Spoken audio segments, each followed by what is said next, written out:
To have faith is to trust yourself to the water. When you swim, you don't grab hold of the water, because if you do, you will sink and drown. Instead, you relax and float.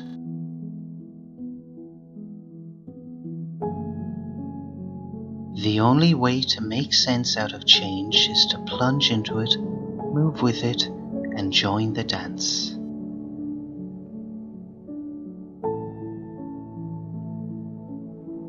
I have realized that the past and future are real illusions, that they exist in the present, which is what there is and all there is.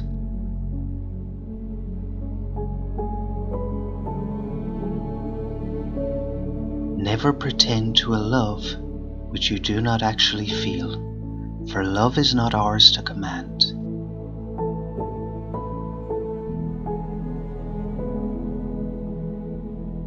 The relationship of self to other is the complete realization that loving yourself is impossible without loving everything defined as other than yourself.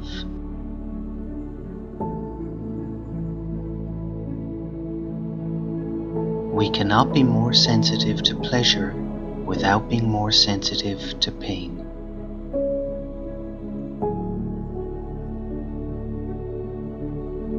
If you go off into a far, far forest and get very quiet, you'll come to understand that you're connected with everything.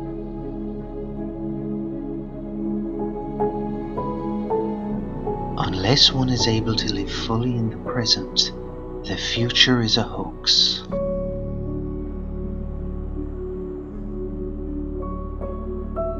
Trying to define yourself is like trying to bite your own teeth.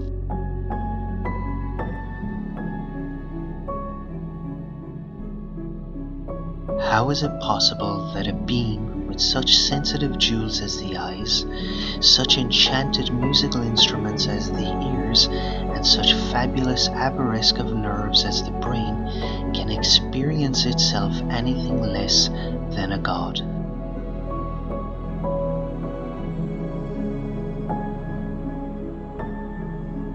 The reason we have poverty is that we have no imagination. There are a great many people accumulating what they think is vast wealth, but it's only money. They don't know how to enjoy it because they have no imagination.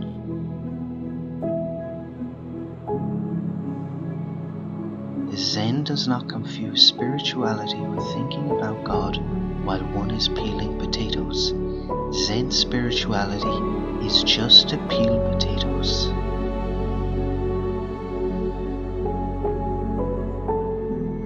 In other words, a person who is fanatic in matters of religion and clings to certain ideas about the nature of God and the universe becomes a person who has no faith at all.